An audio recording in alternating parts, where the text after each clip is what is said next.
The coffee cup slipped from Elena Rodriguez's trembling hands and shattered across the marble floor of Morrison's luxury department store. But it wasn't the mess that made her freeze.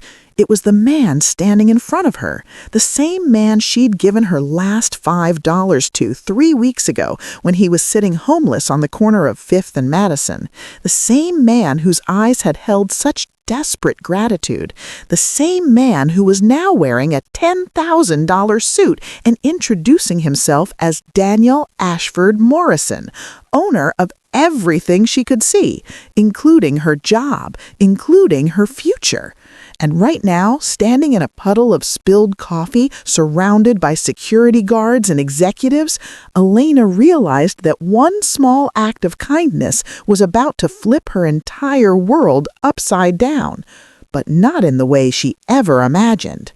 If you want to see how this impossible story unfolds, come at your country or city below. I'm building a map of where these stories are being heard, and make sure you're subscribed so you appear on the next one. This is a story about power, secrets, and the moment when doing the right thing changes absolutely everything. 3 weeks earlier, Elena Rodriguez pushed through the heavy revolving doors of Morrison's luxury department store at exactly 5:47 a.m. The November cold bit through her thin jacket, the kind of cold that made your bones ache and reminded you that winter didn't care how many layers you couldn't afford. She worked the early morning shift, the one nobody wanted, stocking shelves and cleaning display cases before the store opened at 10. The one that paid minimum wage and came with 0 benefits, the one that kept single mothers like her barely treading water. The break room smelled like burnt coffee and broken dreams. 3 other employees sat hunched over their phones, eyes glazed, counting down the minutes until their shift ended. Elena grabbed her time card, punched in, and headed straight to the 3rd floor. Designer handbags, her section. Rows and rows of leather goods that cost more than she made in 6 months. Sometimes she'd run her fingers across a Valentino clutch or a Hermes tote just to remember what quality felt like, just to pretend for half a second that she belonged in this world of cashmere and champagne. Her manager, Patricia Holloway, appeared like a vulture circling roadkill. 60 years old, with a face that looked like it had been stretched too tight over her skull and a voice that could strip paint. "You're 2 minutes late," Patricia snapped, her eyes narrowing behind wire-rimmed glasses. Elena glanced at the clock. 5:49 a.m. "I punched in at 5:47, she said quietly. "That's still not 5:45, Patricia replied, her mouth twisting into something resembling a smile but lacking any warmth whatsoever. "Consider this your verbal warning. 3 warnings and you're terminated. Understood?" Elena nodded, swallowing the lump forming in her throat. She couldn't afford to lose this job, not with her daughter Isabella's medication costing $300 a month, not with rent due in 6 days, not with the electricity bill already 2 weeks overdue.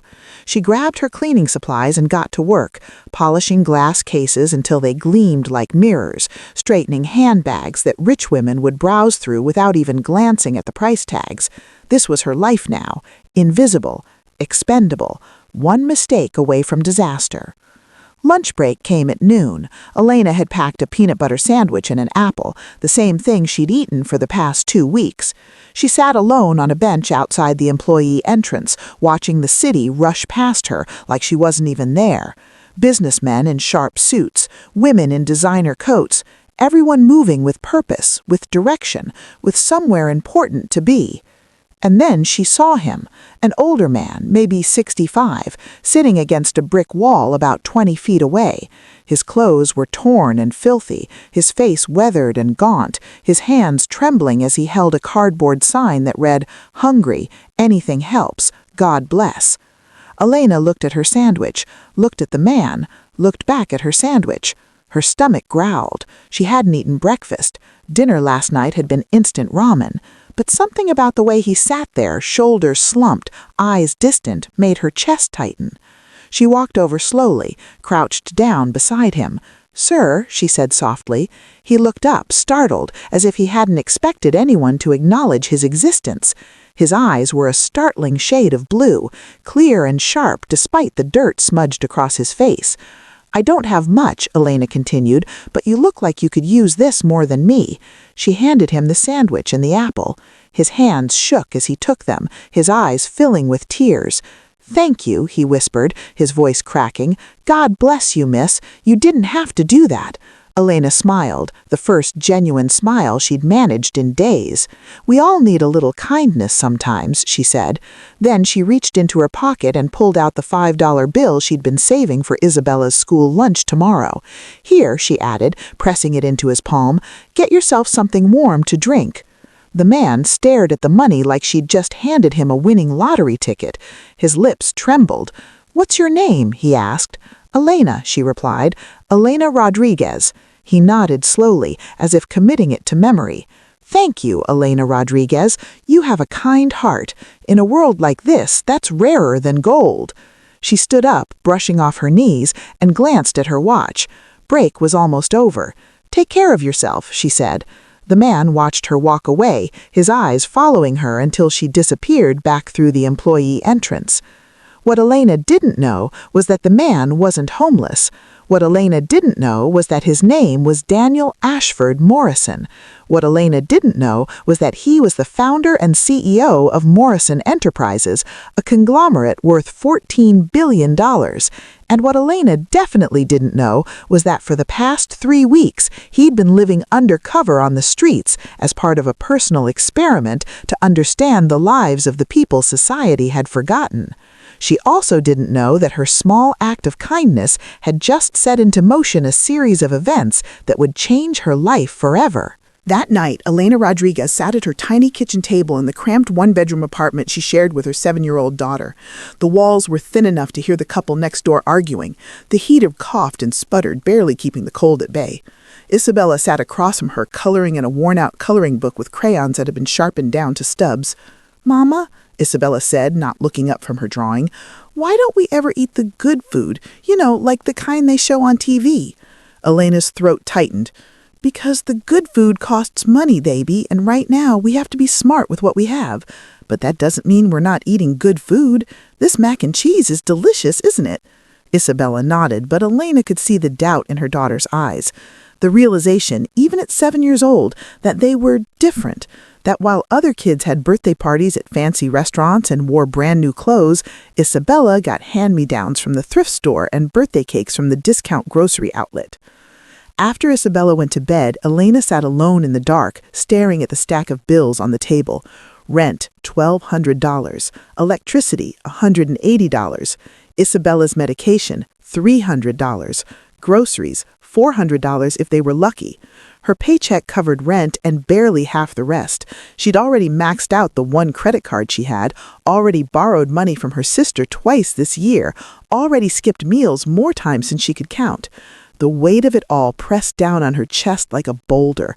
She was drowning, slowly, quietly, the way so many people drowned in this city, invisible and forgotten. Her phone buzzed, a text from her sister Carmen. "Hey sis, can you watch the kids this Saturday? I'll pay you $40. Elena typed back immediately, "Yes, thank you." $40 meant Isabella could get new shoes.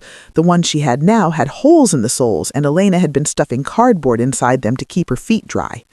She leaned back in the chair, closed her eyes, and let herself cry, just for a minute, just long enough to release some of the pressure building inside her skull. Then she wiped her face, stood up, and got ready for tomorrow.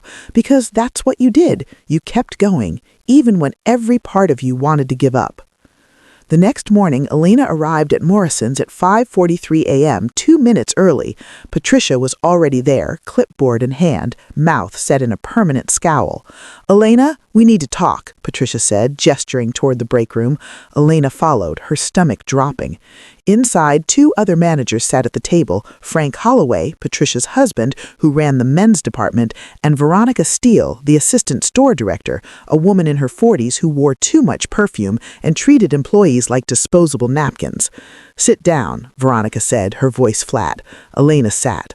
"There have been complaints," Veronica continued, folding her hands on the table. "Complaints about your work ethic, your attitude, your punctuality." Elena blinked. What complaints? I'm always on time. I do my job. I've never had a single customer complain. Patricia leaned forward, her eyes gleaming with something that looked like satisfaction.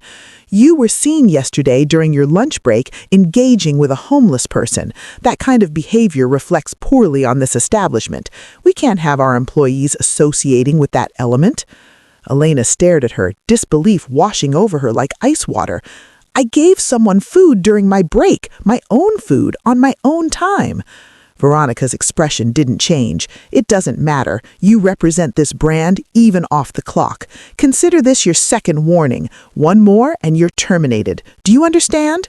Elena's hands clenched into fists under the table. This is insane. You can't fire someone for being kind. Patricia smiled, cold and sharp.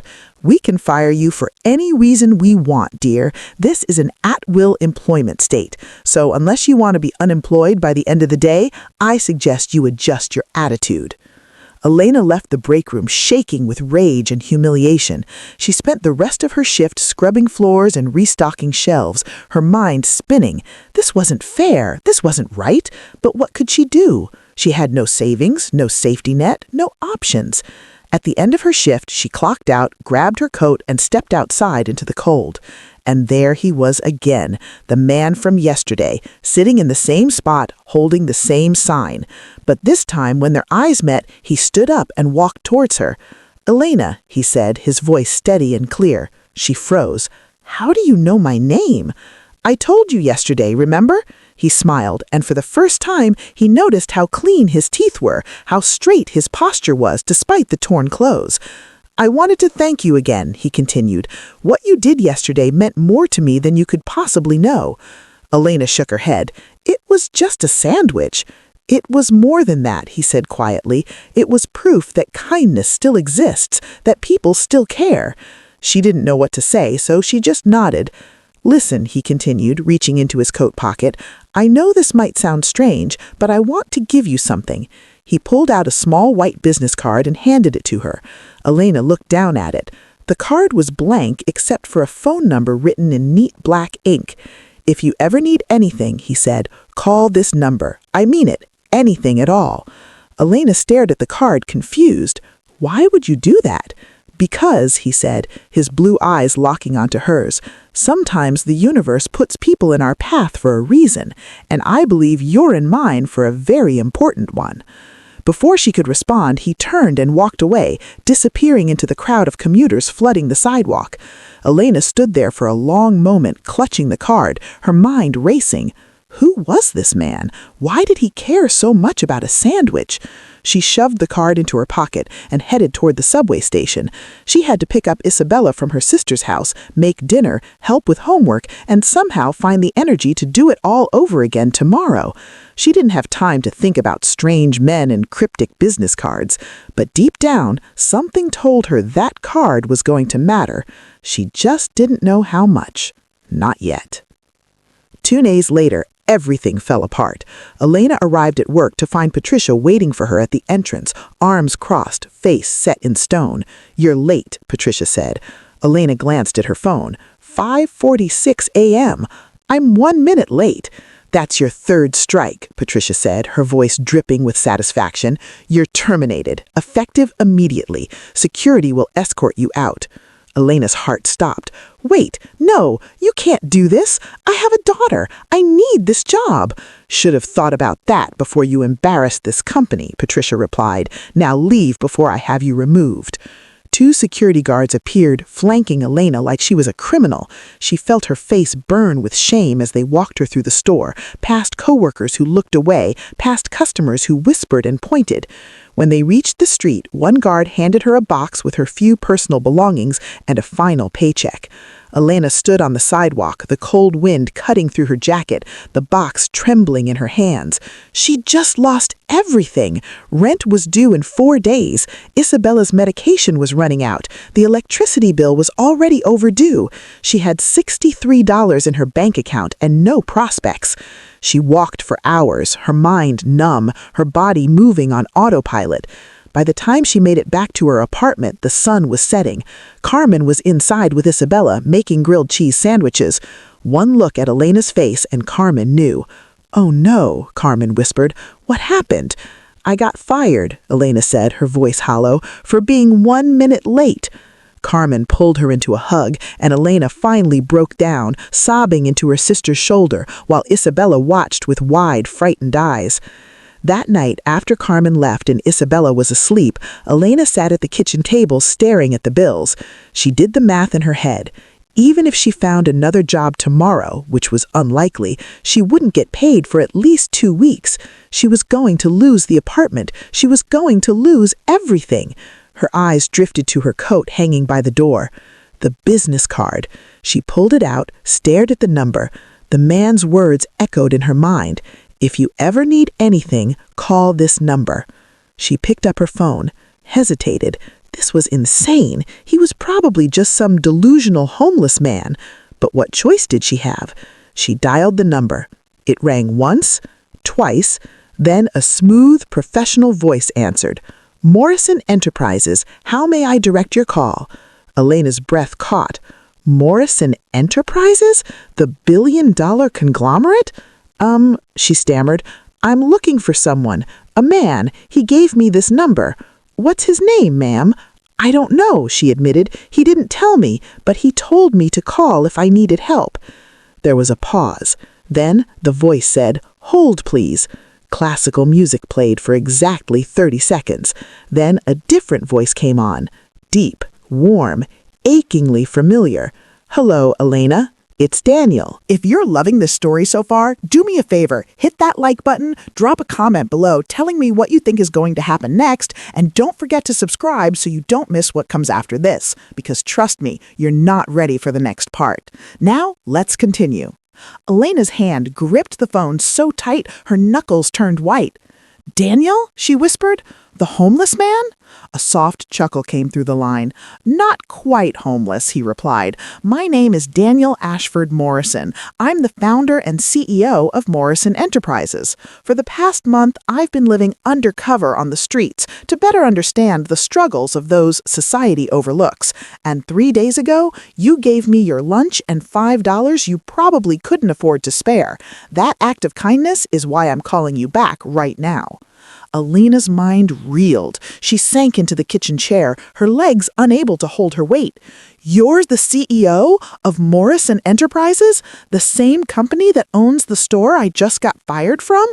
"Yes," he said simply, "and I heard what happened today. Patricia Holloway has been flagged multiple times for workplace harassment, but nothing was ever done because her husband is a senior manager. That ends now."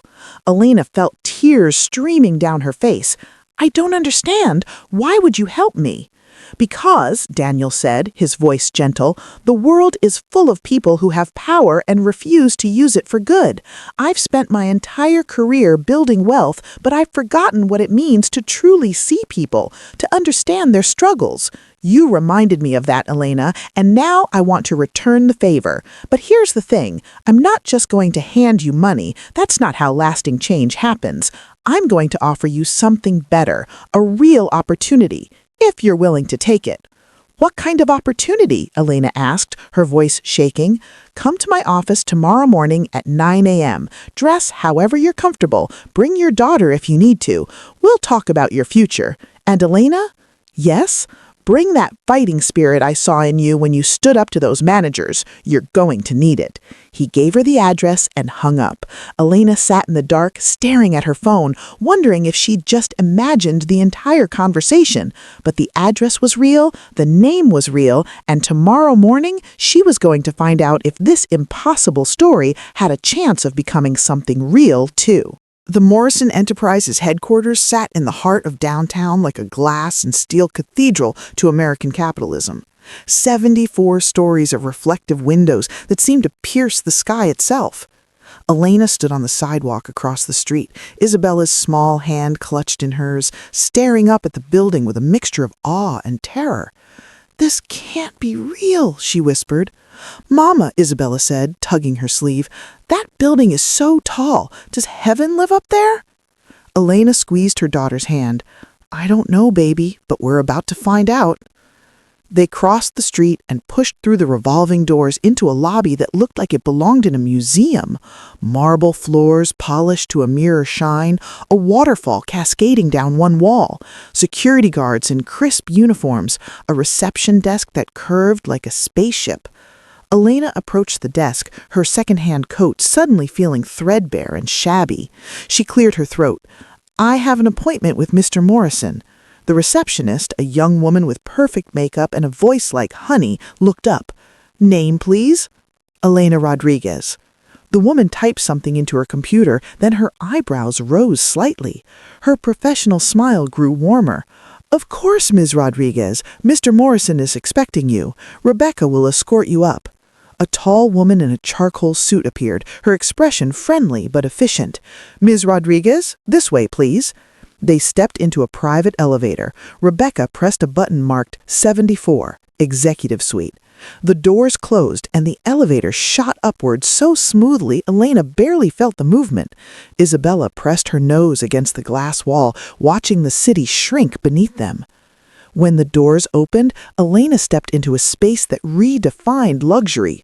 Floor-to-ceiling windows overlooking the entire city, modern art on the walls, furniture that probably cost more than her yearly salary, and standing by the window wearing an impeccable navy suit and looking nothing like the broken man she'd met on the street was Daniel Ashford Morrison. He turned and smiled. "Elena, thank you for coming." His voice was the same, but everything else was different. He looked younger, healthier, powerful. This was a man who commanded boardrooms and brokered billion-dollar deals. And yet, his eyes held the same warmth she'd seen 3 days ago. "Mr. Morrison?" she stammered. "Call me Daniel," he said, walking toward her, "and you must be Isabella." He crouched down to the girl's level. "Your mom is an extraordinary woman. Did you know that?" Isabella nodded solemnly. "She makes really good mac and cheese." Daniel laughed, a genuine sound that seemed to fill the room. "I bet she does." He stood and gestured toward a seating area by the windows. "Sit, please. Let's talk about why you're here." Elena sat on a leather sofa that probably cost more than 6 months of rent. Isabella climbed into her lap, and Elena held her tight, as if anchoring herself to something real. Daniel sat across from them, leaning forward, his hands clasped. "I want to start by saying I'm sorry," he began. "Sorry for what happened to you at Morrison's. Patricia Holloway and her husband were terminated this morning. Their pattern of harassment and discrimination has been well documented, and I take full responsibility for not addressing it sooner." Elena blinked. "You fired them? For what they did to me?" "For what they've done to dozens of employees over the years," Daniel corrected. "You were just the catalyst that finally brought it to my attention. But that's not why you're here." He leaned back, his expression thoughtful. "Elena, I've spent the past month on the streets, meeting people society has discarded. Single mothers working 3 jobs, veterans with PTSD, elderly folks whose pensions disappeared, people who work harder than I ever have, but can't catch a break because the system is rigged against them. And you know what I realized?" "What?" Elena whispered. "That I've been part of the problem," Daniel said quietly. "I built an empire on efficiency and profit margins. I forgot that behind every employee ID number is a human being with a family, with dreams, with struggles. You showed me something I'd forgotten: compassion, empathy, the willingness to sacrifice your own comfort for someone else's need. Those qualities are rarer and more valuable than any business degree. And that's why I want to offer you a position." Elena's heart hammered. "A position? As what?" "Director of Employee Welfare for Morrison Enterprises," Daniel said. "Your job would be to redesign our entire HR system from the ground up, to create policies that actually support our employees instead of exploiting them, to give a voice to the people who've never had one. You'd work directly with me. Salary starting at $185,000 a year, full benefits, housing stipend, childcare support, and complete autonomy to build the program however you see fit." The number hit Elena like a physical blow. $185,000? That was more money she'd made in the past 5 years combined. Her mouth opened, but no sound came out. I know it's overwhelming, Daniel continued, and I know you're probably thinking you're not qualified. You don't have a business degree or an MBA, but here's what you do have: lived experience. You understand what it's like to choose between medication and food, to work yourself to exhaustion and still fall short, to be invisible. That perspective is worth more than any credential. So, what do you say, Elena? Are you ready to help me change how we treat people? Elena looked down at Isabella, who was staring up at her with wide eyes. She thought about the stack of bills on her kitchen table, the apartment she was about to lose, the medication running low, the future that had looked so impossibly bleak just 24 hours ago. Then she thought about all the other Elenas out there, the ones still scrubbing floors and swallowing their dignity, the ones working themselves to death for scraps, the ones society had trained to believe they didn't matter. Elena looked back at Daniel. Her voice was steady when she spoke. Yes, I'm ready. Daniel smiled and extended his hand. Welcome to Morrison Enterprises, Director Rodriguez. They shook, and in that moment, Elena felt something shift inside her. Not just hope, something bigger. Purpose. For the first time in years, she wasn't just surviving, she was building something, and she had no idea just how much power she was about to wield. 3 months later, Elena Rodriguez sat in her new office on the 68th floor, staring at the presentation on her laptop screen. The past 90 days had been a whirlwind of learning, building, and fighting against institutional resistance. Her first act as Director of Employee Welfare had been to conduct anonymous surveys across all Morrison Enterprises subsidiaries. The results had been devastating. 67% of hourly employees reported workplace harassment or discrimination. 43% had skipped meals to afford basic expenses. 28% were working second jobs just to survive. The numbers painted a portrait of systemic failure. Elena spent weeks interviewing employees personally. She sat in break rooms and listened to janitors talk about wage theft. She visited warehouses and heard workers describe injuries they'd hidden because they couldn't afford to lose a day's pay. She met cashiers working split shifts who fell asleep on buses because they couldn't afford reliable transportation. Every story broke her heart. Every story fueled her determination. She wasn't just building a program, she was waging war against a culture that had normalized exploitation. Her proposed reforms were radical: mandatory raises tied to cost of living increases, mental health services on site at every location, paid family leave, real leave, not the bare minimum required by law, whistleblower protections with teeth, a $25 minimum wage across all subsidiaries, nearly triple the federal requirement. The executive team had fought her at every turn. This will cost hundreds of millions of dollars, the CFO had argued during a particularly heated meeting. We'll lose our competitive edge. Elena stood her ground, her voice calm but unyielding.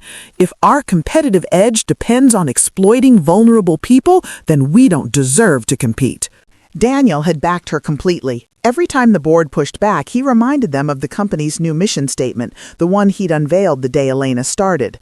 Profit without dignity is plunder.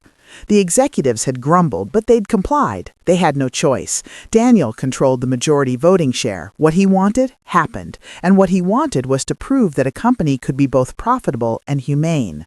The reforms rolled out slowly, location by location, subsidiary by subsidiary, and the results were staggering. Employee retention increased by 40% in the first quarter, productivity surged, customer satisfaction scores climbed. The workers who had been barely functioning under the weight of poverty and exploitation suddenly had room to breathe, and with that room came loyalty, creativity, and dedication. Turns out, Elena told Daniel during one of their weekly meetings, people work a lot harder when they're not constantly terrified of losing everything. Who knew?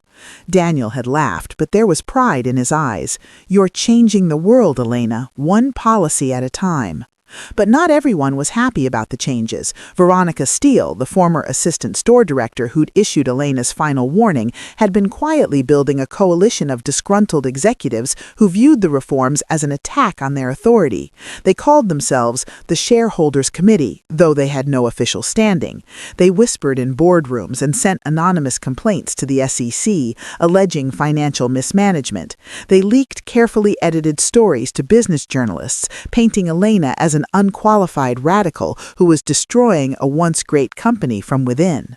Elena tried to ignore it. She had work to do, but the attacks grew louder.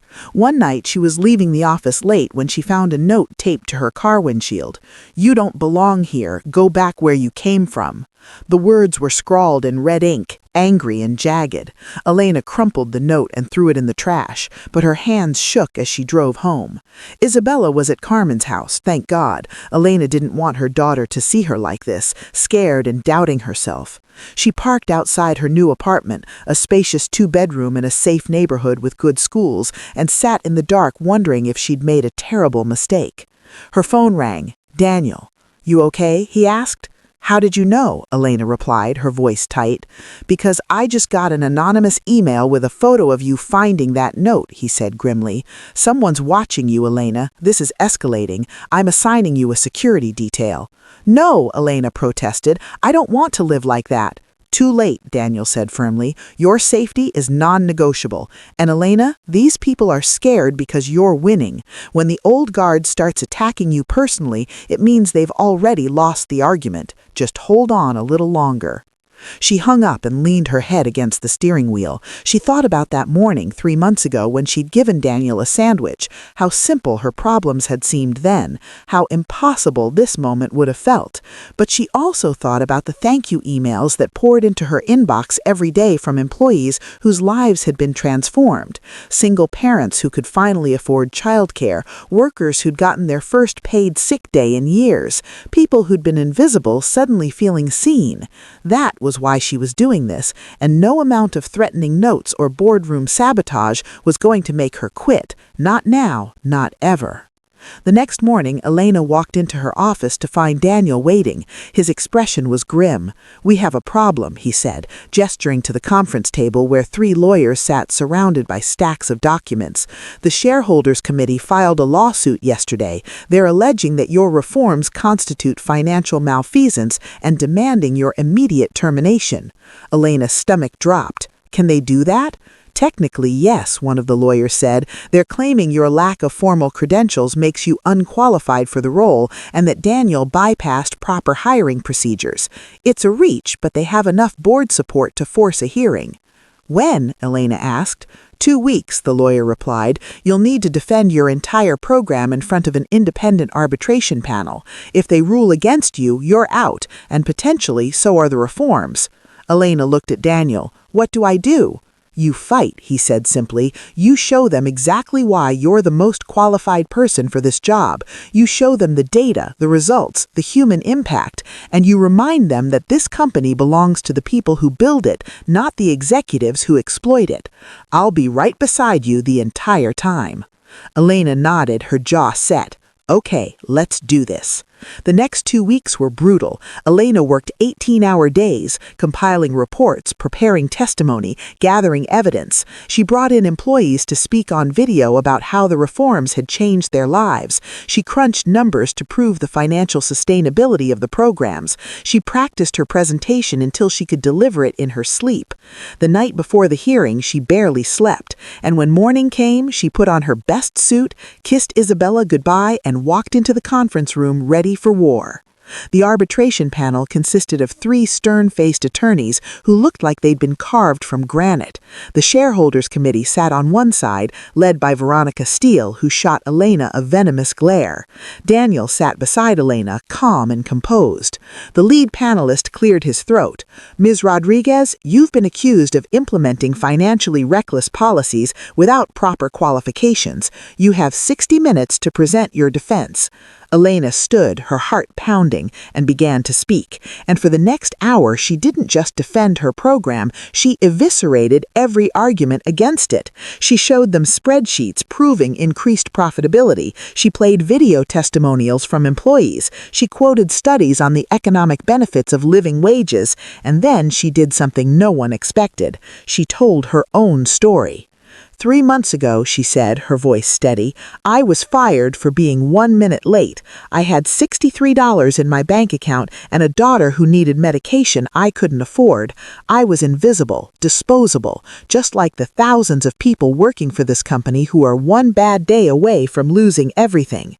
You want to know why I'm qualified for this job? Because I've lived what they're living, and I know something you don't. Dignity isn't a luxury, it's a right, and any company that profits by stripping people of their dignity doesn't deserve to exist.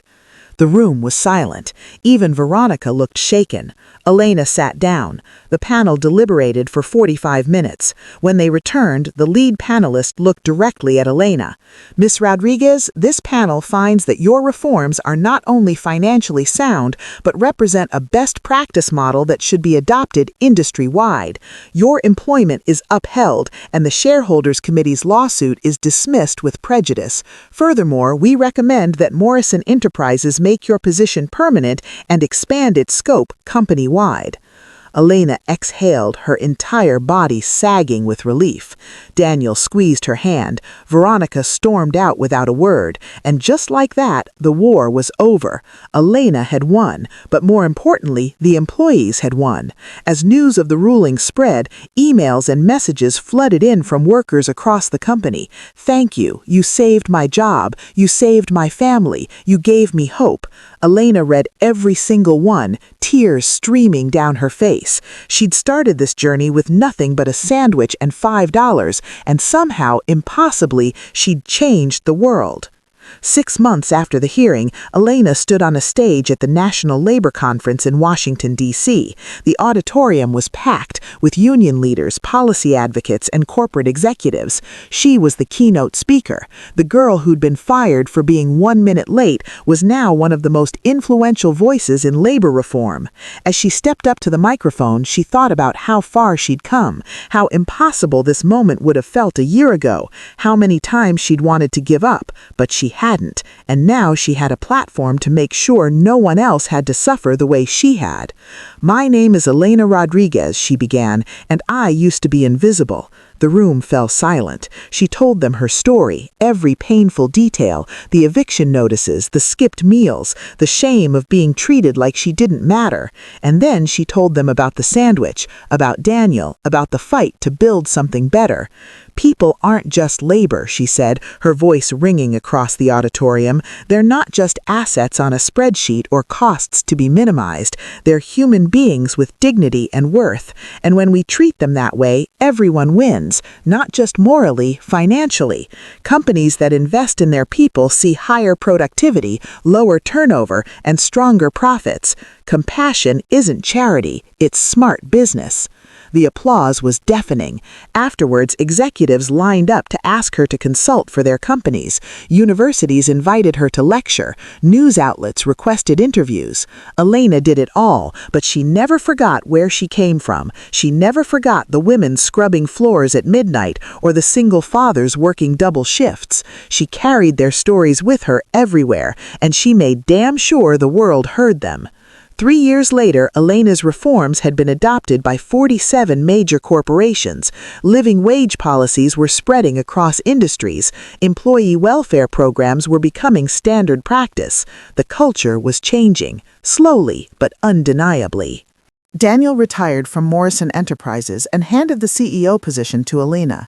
The board had initially resisted, but the shareholders voted overwhelmingly in her favor. On her first day as CEO, she walked through the building, shaking hands with janitors and warehouse workers, learning their names, listening to their concerns. She set up an open-door policy where any employee could walk into her office and speak directly to her. And she meant it.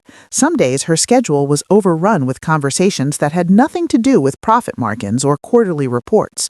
But she didn't care, because this was the job: seeing people, valuing them, giving them a voice. Isabella, now 10 years old, sat in the front row of the shareholder meeting where Elena delivered her first address as CEO. The girl who used to color with stubby crowns now attended a prestigious private school, but she'd never forgotten what it felt like to wonder where the next meal was coming from. Neither had Elena. As she stood at the podium looking out at the sea of faces, she made a promise, not just to the shareholders, but to every person who'd ever felt invisible. "This company will never forget where it came from," she said, "and as long as I'm in charge, we will always remember that our greatest asset isn't our technology or our brand, it's our people, and we will treat them accordingly." The applause echoed through the hall. Daniel, sitting in the audience, wiped his eyes. He'd set out to understand suffering, but in Elena he'd found something better. He'd found someone who didn't just understand it, but was determined to end it. And watching her now, he knew that his decision to live on the streets, to strip away his privilege and truly see the world, had been the best choice he'd ever made, because it had led him to her, and she had led them all towards something better. 5 years after Elena Rodriguez gave Daniel Ashford Morrison a sandwich, she stood in her corner office watching the sunset over the city. Morrison Enterprises was now the third most valuable company in America, but more importantly, it was the highest-rated employer for worker satisfaction in corporate history. The changes Elena had championed had rippled far beyond one company. 23 states had adopted living wage laws directly inspired by her policies. Congress was debating federal legislation based on her employee welfare model. And just last week, she'd been named to Time magazine's list of the 100 most influential people in the world. But none of that mattered as much as the letter sitting on her desk. It was from a woman named Grace Thompson, a single mother working night shifts in one of Morrison's distribution centers. "Dear Miss Rodriguez," it read, "5 years ago I was living in my car with my 2 kids. I was working 3 jobs and still couldn't afford an apartment. Then Morrison hired me, and your policies gave me a living wage, childcare support, and health insurance. Last month I closed on my first house. My kids have their own rooms. We have a yard. I have hope again. Thank you for seeing people like me. Thank you for fighting for us. You changed my life." Elena read it 3 times, tears streaming down her face. There was a knock on the door. "Come in," she called. Daniel entered, now 70 years old, but still sharp, still engaged. He'd stayed on as an advisor, refusing to fully retire, because, as he put it, this work is too important to walk away from. He sat down across from her, his eyes twinkling. "I just got a call from the White House," he said. "They want you to head up a new task force on corporate responsibility." Elena raised her eyebrows. "The White House? What did you tell them?" "I told them I'd ask you," Daniel replied, "but between me and you, I think you should do it. This is bigger than one company now, Elena. You've proven the model works. Now it's time to take it national." Elena looked out the window again. She thought about that morning 6 years ago when she'd stood on a sidewalk with nothing but a sandwich and $5. How terrified she'd been, how hopeless everything had felt, and how one act of kindness had unlocked a door to a future she'd never imagined. "I'll do it," she said quietly, "but only if Isabella's okay with it. She's starting middle school next year. I don't want to miss that." Daniel smiled. "Bring her with you. Let her see what it looks like when someone fights for what's right. That's the best education she could ever get." That night, Elena sat with Isabella at the kitchen table in their spacious home. The walls were painted warm colors, the fridge was full, the heat worked, and most importantly, they were safe. Isabella was working on a school project about heroes. She'd chosen her mother. Elena watched her daughter write, her heart swelling with pride and gratitude. "Mama," Isabella said, not looking up, "do you ever think about what would have happened if you didn't give that man your lunch?" Elena was quiet for a moment. "Every day," she admitted, "every single day." Isabella looked up. "Do you think things happen for a reason?" Elena considered the question. "I think we make our own reasons," she said. "I didn't give Daniel that sandwich because I thought it would change my life. I did it because it was the right thing to do.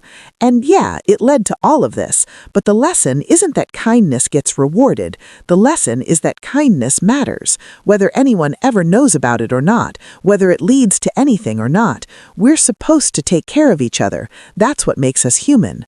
Isabella nodded thoughtfully, then went back to her writing. Elena watched her for a few more minutes, then stood and walked to the window. Somewhere out there, another woman was probably working 3 jobs and skipping meals. Another kid was probably going to bed hungry.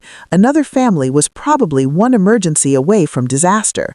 But thanks to the work she and Daniel had started, fewer people were suffering, and every day that number got smaller. It wasn't enough. It would never be enough until everyone had dignity and security. But it was progress. Real, measurable, undeniable progress. Her phone buzzed. A text from Daniel. Just saw the news. 12 more companies announced living wage policies today. We're winning. Elena typed back, "We're just getting started." She set the phone down and returned to the table, sitting beside Isabella, helping her with her project. And as they worked together, mother and daughter, Elena felt something she'd spent so many years chasing: peace. Not because her struggles were over, not because the fight was won, but because she'd found her purpose, and that purpose gave her life meaning beyond survival. She wasn't just existing anymore, she was building a world where fewer people had to suffer the way she had, and that, more than any title or salary, was what made it all worth it. 10 years after that first sandwich, Elena Rodriguez stood in the Oval Office, shaking hands with the President of the United States. She'd just been sworn in as the first ever Secretary of Labor and Worker Dignity, a new cabinet position created specifically to implement the reforms she'd championed. Daniel stood beside her, beaming with pride. Isabella, now 15 and already talking about law school, watched from the front row. "This is surreal," Elena whispered to Daniel as cameras flashed around them. "You earned this," Daniel replied, "every step of the way." The president gave a speech about how Elena represented the best of America, how her story proved that anyone, regardless of background, could rise to the highest levels if given a fair chance, how her work had transformed not just one company, but an entire economy. Elena listened, humbled and overwhelmed. When it was her turn to speak, she stepped up to the podium, looked directly into the cameras, and said what she'd been waiting 10 years to say. "To everyone watching who's ever felt invisible, who's ever been told you don't matter, who's ever worked yourself to exhaustion and still couldn't make ends meet, I see you. I was you, and I'm here to tell you that change is possible. Not easy, not fast, but possible. We've spent too long accepting that poverty and exploitation are inevitable. They're not. They're choices. Choices made by people in power who prioritize profit over human dignity. Well, I'm here to tell you those choices can be unmade. Starting today, this administration is committing to a living wage for every federal worker. We're expanding healthcare access. We're strengthening worker protections. We're building a system that values people, not just productivity. And we're going to prove that a strong economy and a compassionate society aren't mutually exclusive, they're inseparable. The applause was thunderous. Afterward, Elena sat in her new office, staring at the official seal on the wall. She thought about the woman she'd been a decade ago, broke, desperate, invisible. And she thought about all the women and men still living that life right now, waiting for someone to see them, waiting for a chance. She picked up her phone and called the head of the Department of Labor. "I want to start with site visits," she said. "Distribution centers, warehouses, retail stores. I want to meet the workers face to face, hear their stories, understand their needs. No photo ops, no press, just real conversations. When can we start?" "Tomorrow," the voice replied. Elena smiled. "Perfect." For the next 4 years, Elena worked harder than she'd ever worked in her life. She traveled to every state, meeting workers in factories and farms, in hospitals and schools, in restaurants and call centers. She listened to thousands of stories, and every single one reminded her why she was doing this. She fought Congress for funding. She battled corporate lobbyists who tried to undermine her initiatives. She faced death threats and harassment from people who saw her as a threat to the natural order, but she never wavered. Because she remembered what it felt like to be powerless, and she was determined that fewer people would have to live with that feeling. By the end of her first term, the results were undeniable. The federal living wage had lifted 7 million workers out of poverty. Healthcare enrollment had increased by 40%. Worker-related injuries had dropped by 30% due to strengthened safety regulations. And perhaps most importantly, the culture was shifting. Companies that had resisted her reforms were now competing to be recognized as best places to work. Treating employees well wasn't just morally right anymore, it was good business. Elena had won. Not completely, not finally, but decisively. On her last day in office, 8 years after being sworn in, Elena stood in the same spot where she'd first addressed the nation.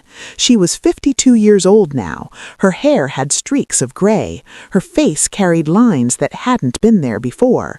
But her eyes held the same fire, the same determination. I came into this office with a simple mission: to make sure no one has to choose between dignity and survival. To build a country where hard work is rewarded with more than scraps, where kindness isn't weakness and compassion isn't charity. Have we succeeded? Not entirely. There's still so much work to do. But we've proven something crucial. We've proven that change is possible, that ordinary people can rise to extraordinary heights if given a fair chance, and that when we value each other's humanity, everyone benefits. So, to the next generation of leaders, I leave you with this challenge. Don't settle for a world that tolerates suffering. Fight for one that eliminates it. Don't accept systems that exploit people. Build new ones that uplift them. And most importantly, never forget what it feels like to be invisible, because the moment you forget, you become the problem. Stay human, stay compassionate, and keep fighting. The camera cut away. Elena stepped down from the podium and walked into the hallway where Daniel and Isabella waited. Daniel pulled her into a hug. "You did it," he whispered. "We did it," Elena corrected. "None of this happens without that moment on the sidewalk, without you choosing to see me." Daniel pulled back, his eyes wet. "And none of it happens without you choosing to see me first. That sandwich changed both of our lives. Maybe we were meant to find each other." "Maybe," Elena said. "Or maybe kindness always finds a way to multiply. Either way, I'm grateful." Isabella stepped forward and hugged her mother tightly. "I'm proud of you, Mama. You changed the world." Elena kissed the top of her daughter's head. "I'm proud of you too, baby. You're going to change it even more." Isabella pulled back, grinning. "Damn right I am. You taught me well." Elena laughed. "Language, young lady." Isabella rolled her eyes. "Mama, I'm 20. I can say damn." "Fair point," Elena conceded. "Come on, let's go home." The three of them walked out of the building together into the warm sunshine of a spring afternoon, and Elena felt something she'd spent her entire life searching for: peace. Not the absence of struggle, but the deep, unshakable knowledge that her life had mattered, that she'd left the world better than she'd found it, and that no matter what came next, that could never be taken away. 20 years after Elena gave Daniel a sandwich, she sat on a park bench watching children play on a bright Saturday afternoon. She was 62 now, long retired from government, but still active as a consultant and speaker. Isabella was a senator now, carrying on her mother's work in Congress. And Daniel, at 90 years old, had finally truly retired, spending his days writing a memoir about the journey that had changed his life. Elena had just come from a book signing for her own memoir titled The Sandwich That Changed Everything.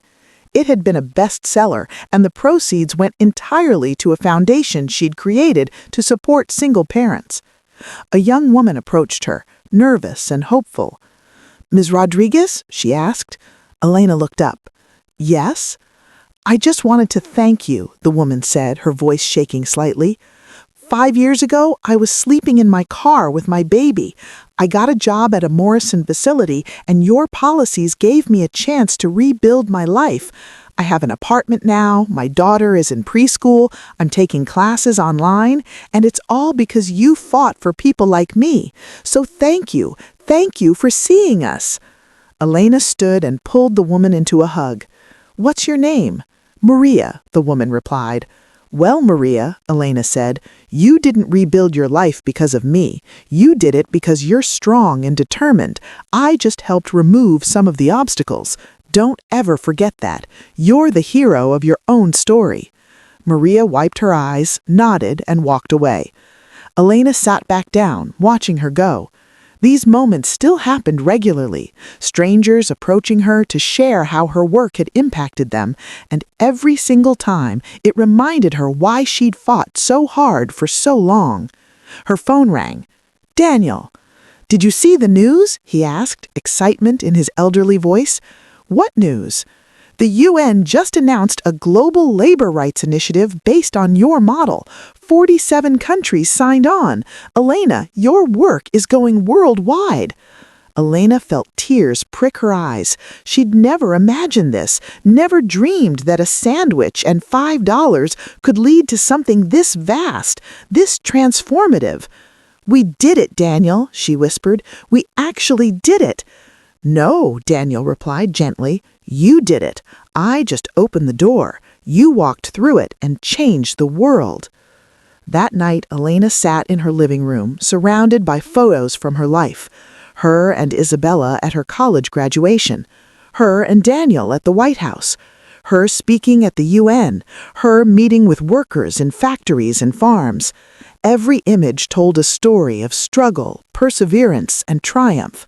But her favorite photo was the oldest one, a blurry, grainy shot someone had taken without her knowing. Her kneeling on a sidewalk, handing a sandwich to a homeless man. That moment, that single act of kindness had started everything.